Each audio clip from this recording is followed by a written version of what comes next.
Can we talk, my lady? Shireen Baratheon blinked up at Sansa for a moment before she nodded slowly.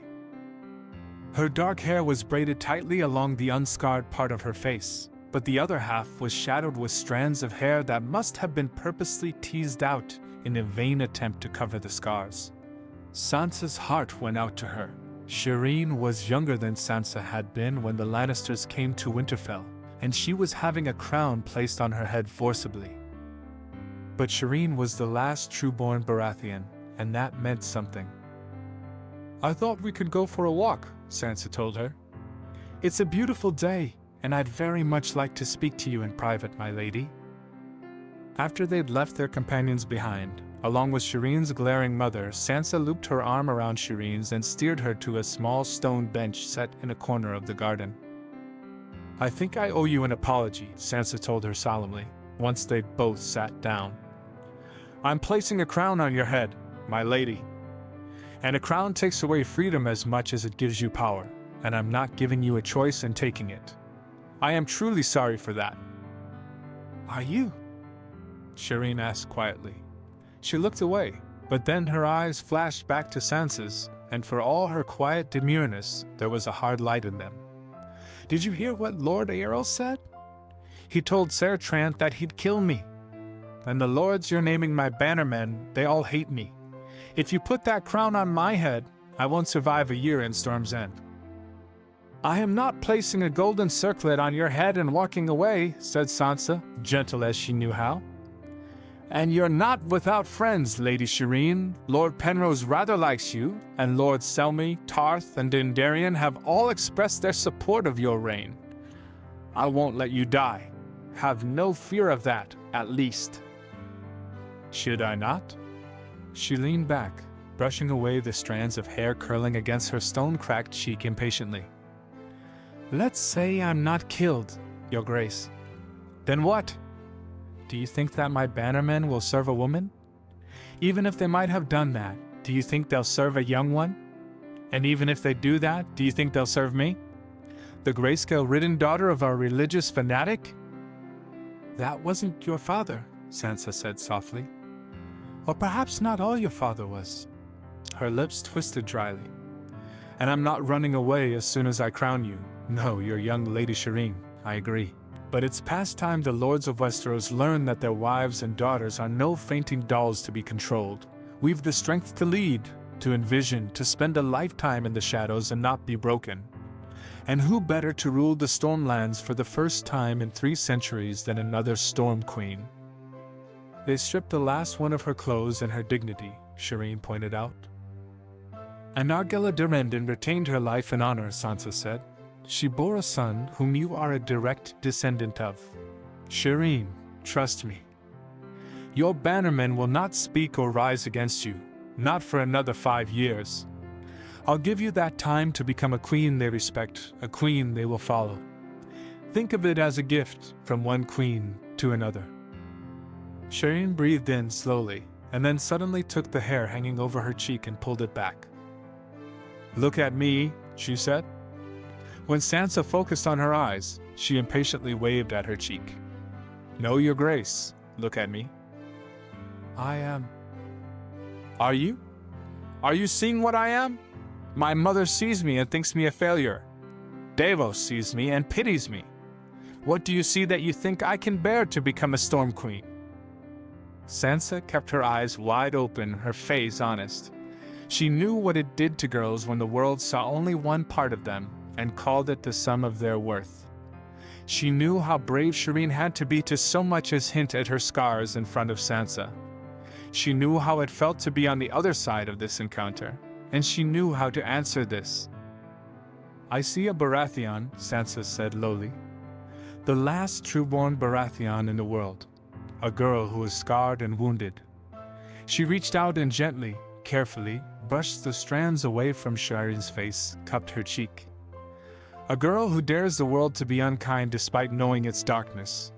A girl who has convinced 4 proud, defiant Stormlords to bend the knee without even trying. Quietly, delicately, she leaned forward until she was close enough that Shireen had no choice but to see the truth in her eyes.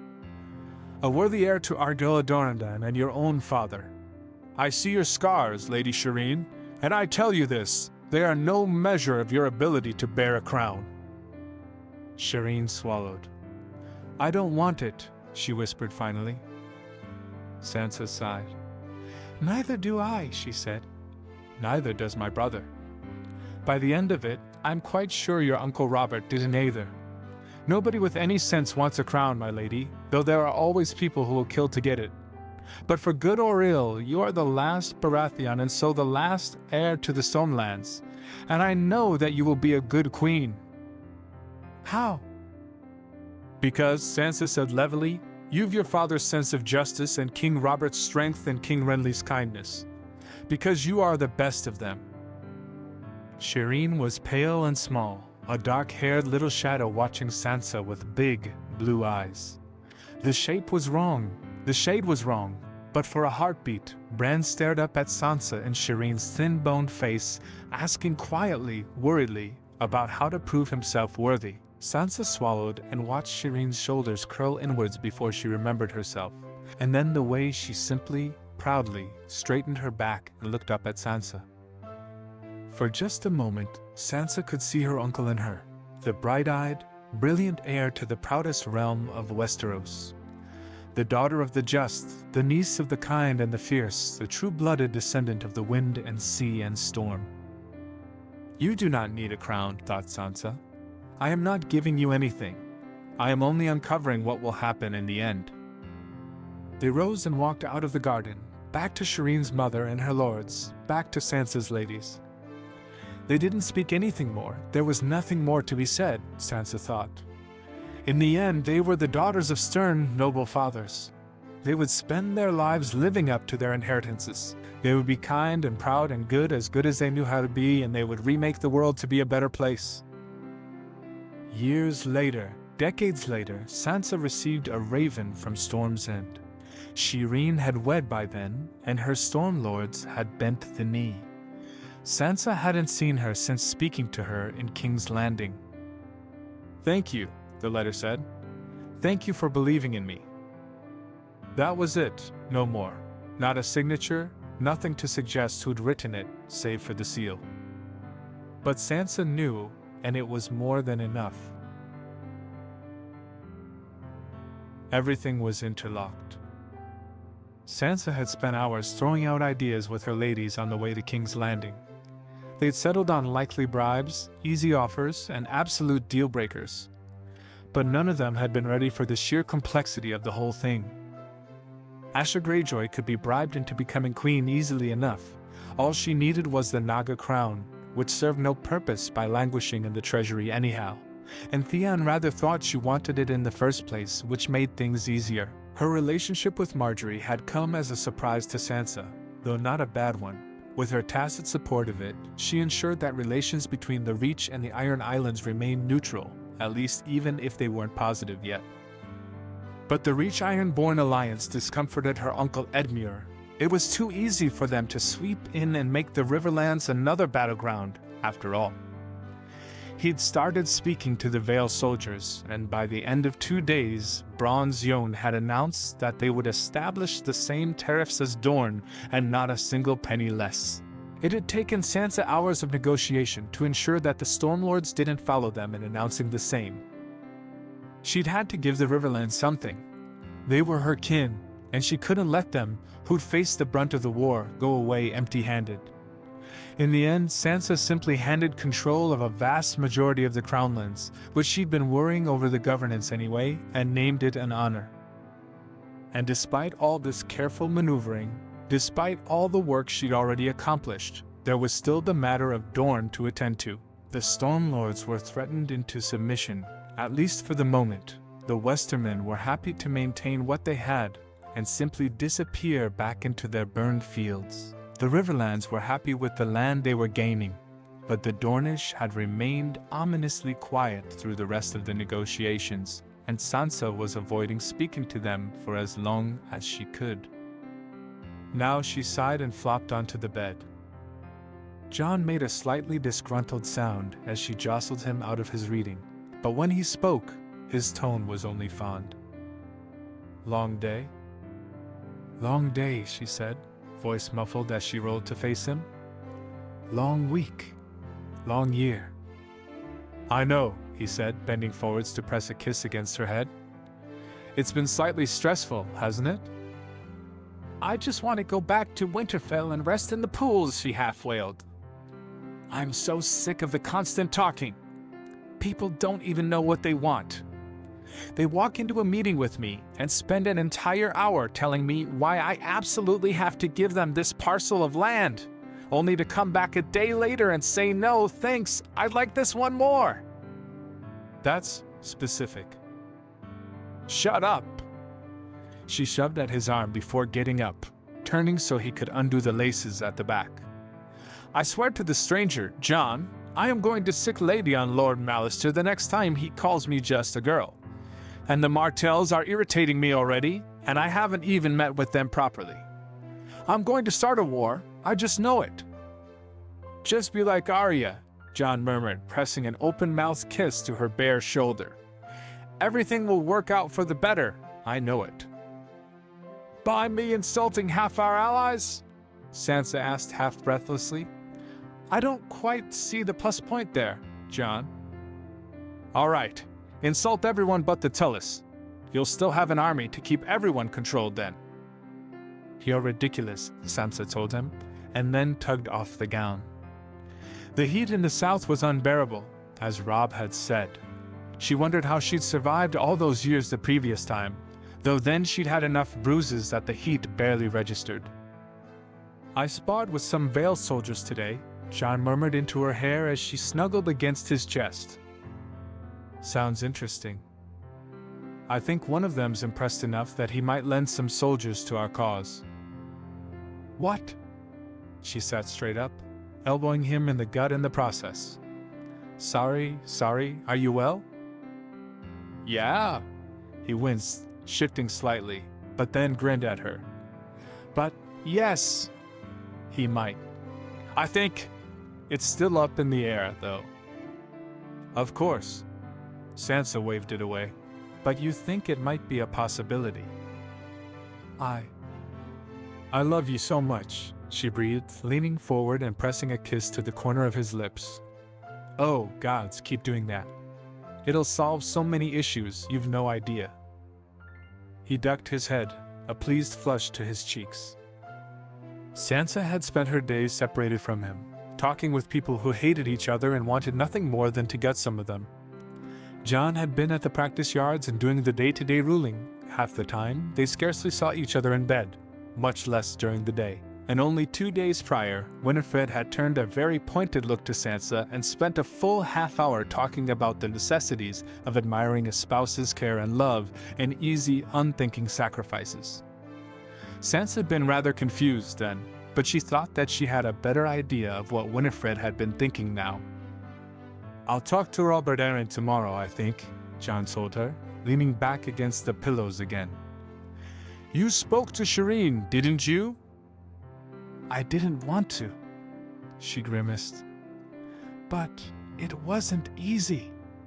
You're not going to enjoy it. Well, it has to be done.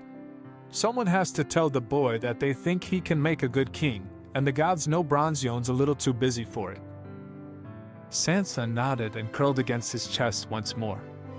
A moment later, John shifted, hand moving and pinching out the candlelight by his bedside.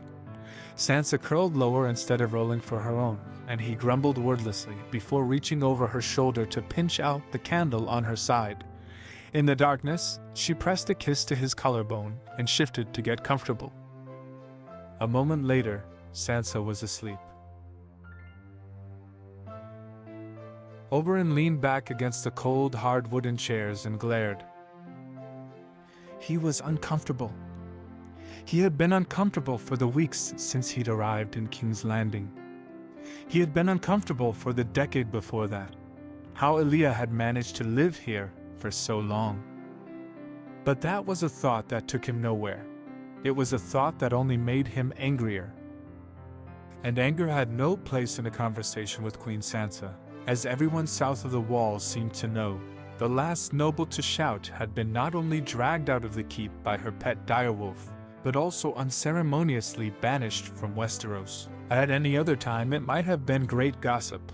As it was, she announced that Asha Greyjoy would take the Naga crown back to her home the next morning, and everyone forgot the poor nobleman. As it was, Oberyn had spent the past month working his way through the whores of King's Landing, drinking his way through the best wine in the city, and getting a feel for the lay of the land under this new queen. She had a new husband, a stern-eyed young man who was, according to rumor, a Targaryen, a bastard one that had been legitimized by her brother. But the man was so entirely Stark in looks that no one could say one way or another the truth. And he rarely got involved in the whole political scheme. Sansa Stark ran the show with her own hand-picked women, and Lord Jon Stark, he'd taken her name too, spent his hours in the practice yard or helping fix up the buildings or rarely mingling with nobles. What man wants none of the power? And yet, their marriage didn't seem to be unhappy. They slept in the same rooms, and there were no fights heard despite Oberyn installing a separate spy in both their households. It was entirely, sickeningly idyllic. He sighed, and then regretted doing it. The wooden chair made his upper body contract unpleasantly, and Obara hadn't been kind to him when they sparred the previous day, and he wasn't getting any younger. Next time he'd make sure to get his own cushions from their apartments. Clearly the new queen had little care for the comfort of her nobility. Thankfully he had Ellaria and Obara beside him. And of course then there was Trystane, though Oberyn rather thought he was too quiet these days. Perhaps he'd fought with Arianne recently. Nevertheless, he'd been waiting in these rooms with Ellaria for over an hour, and there was still no sign of the queen's arrival. Oberyn exchanged an impatient look with her, before huffing and knocking his head against the back of the chair. A moment later, one of Sansa's ladies entered the room. "The Queen wishes to express her apologies for her delay, Your Grace." She bowed her head. "Her Grace suggests that you request more refreshments until her arrival, if you wish it." "Thank you," Ellaria said before he could speak. He ignored her warning glance as he drawled. One wonders what can hold a queen back for such an extended period of time. Something substantial, hopefully? Ellaria huffed, but he focused on the girl. She didn't flush under his scrutiny, nor did she get flustered. In fact, she only looked slightly amused, though it was well hidden under her dark fringe. "Her Majesty has to attend to various kingdoms, Your Grace," was all she said. "Kingdoms that are traditional rivals, some that are even enemies. Trying to ensure diplomacy and fairness, it is no easy task." "And the Dornish are forgotten," Oberyn said belligerently. "As always." "Or perhaps she wishes to save the best for last," the girl offered, a smile brightening her face momentarily before she bowed again and slipped out. Ellaria arched an eyebrow appreciatively. "Smart girl." "Yes," Oberyn murmured. "Smart girl indeed." His lips twisted. All those girls were smart Ellaria. In the north, they knew exactly how important they were to the northern resistance. Had they been captured, Robb Stark would have had two options: let them remain hostages and continue on his way, condemning them to death, or surrender arms. His men would never have supported any option but surrendering, she replied, sounding bored. She'd heard this same thread numerous times as Oberyn tried to piece the northern women together. It would have been too barbaric even for them. Just so. The girls saw the same, and they chose not to let their men's war fall apart. It was still a gamble, a horrific one, but good gods. It was a brilliant one. Ellaria tipped her head to the side. "And yet," she said, hardly paying attention, "there are so many here who underestimate Queen Sansa. Those who'd been here under Lannister rule named her a fearful girl, cringing at shadows. The Storm Lords whom Oberyn had managed to get drunk enough to speak couldn't see past her beauty or her soft, gentle demeanor. Her uncle's men thought her a young lady, one too impetuous and impatient to truly succeed. Her own Northerners believed her to be her brother's heir in name as well as truth, and named her the Merciful. Oberyn wasn't sure any longer which was the truth. Perhaps it was all of them. Perhaps it was none of them. But Sansa Stark had saved not only herself, but also her father when she fled the Lannisters. She had, in fact, gone from being their toy to a queen in her own right in less than 5 years. She was young, but she wasn't foolish or naive. Everything that she'd done pointed towards that, but her actions upon coming to King's Landing weren't the same ones she'd done before. Oberyn had read the treaties she offered the Greyjoys, and he'd gaped, who gave away a priceless artifact in return for a single audience. It was the height of idiocy. But she wasn't foolish. Sansa wasn't naive. Then what is she? She has another game at play, he said, tossing the wineglass onto the table. Ilaria shifted, arching an eyebrow at him again, and Oberyn continued. She has another goal, not just keeping each kingdom happy, not just helping the North gain whatever. Does she? Nothing else makes sense. Ilaria pursed her lips, but only nodded. Oberyn sighed and leaned forward, pillowing his head on his arms. So I know exactly one thing before speaking to her, he thought. Whatever else, do not underestimate the Queen. Sansa was on her way to speak to the Martells, finally when she received a page who brought her a note bearing her mother's seal. It's absolutely urgent, the note said. Come quickly to my solar, Sansa. She sighed, folded it together and strode in the opposite direction to which she'd been heading. You called, Mother? Lady Catelyn turned and nodded to Sansa when she entered the room. Jon folded his arms over his chest, unmoving from his position in the corner. It had taken Lady Catelyn longer than anyone might have expected to accept his new position in her family, and, even though she now didn't snap at his every action, she did ignore him with every inch of a lady's superiority and grace. Thus, the fact that she'd invited him to her private solar was surprising, to say the least. But when he'd entered, Lady Catelyn had looked so pale and small behind the desk that he bit his tongue and held his peace. Something was wrong, that much was clear. Something had happened, and it made his chest feel as hollow as a thrice-broken clay pot. Yes, said Lady Catelyn. Her eyes flicked to Jon, and then back to Sansa before she handed her a neatly folded letter. From Robb just this morning, she told them. I read it only minutes ago. Sansa frowned, reaching for it. Jon leveraged himself up and moved to stand behind her, reading over her shoulder.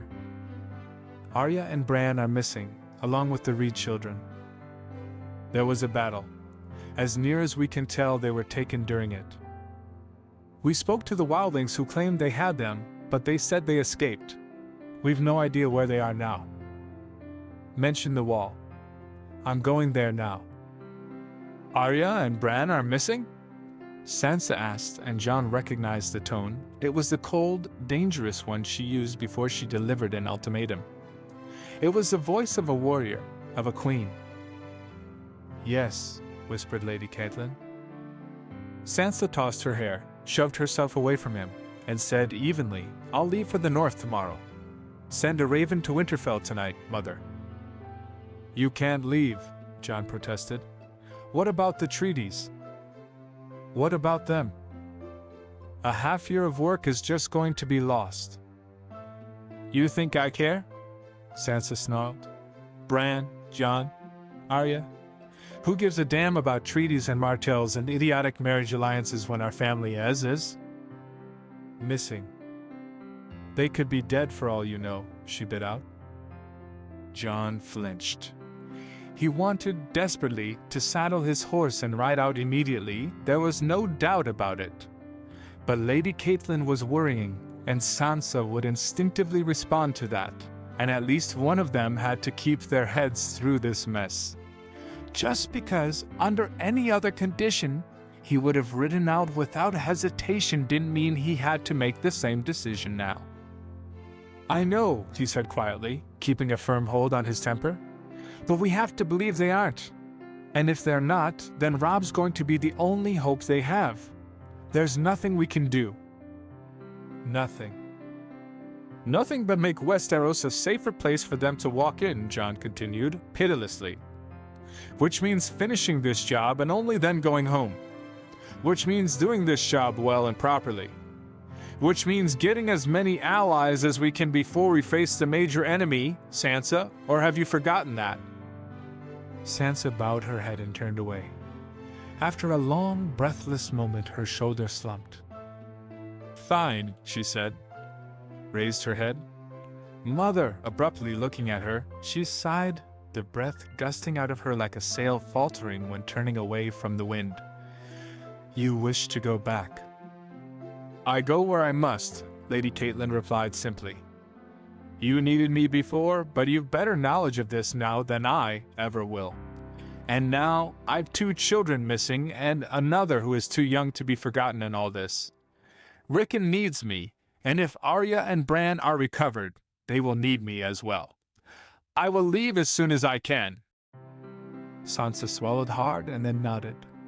A faint, watery smile crinkled the corners of her lips. "Of course." She pushed the letter away gently and nodded again. "I will miss you," she told her mother formally. Then she turned and walked out of the room stiffly. Jon hesitated for barely a moment before jumping out of his pose and following her. Sansa had good masks, had immense strength, but she'd always told him that she couldn't bear it if anything happened to any of them. She'd lost them in another life. She couldn't bear such a loss again. And now her deepest fears had been realized. Sansa moved gracefully, elegantly, showing nothing of desperation in her sweeping movements until she'd arrived at their bedchamber. She fumbled with the door handle, and when it didn't open immediately, a sharp, high sound erupted from her throat.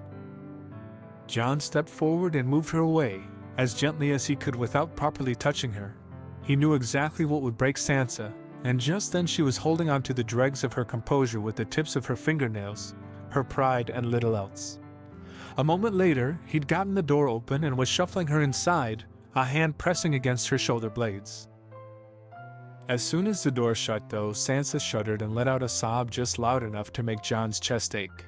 He moved forward, hands skittering over her shoulders uneasily, unknowing what would make her feel worse. Sansa stepped into his embrace, near collapsing against his chest, and let her tears soak his collar. And if Jon let a few of his own fall as well, there was no one there to see it.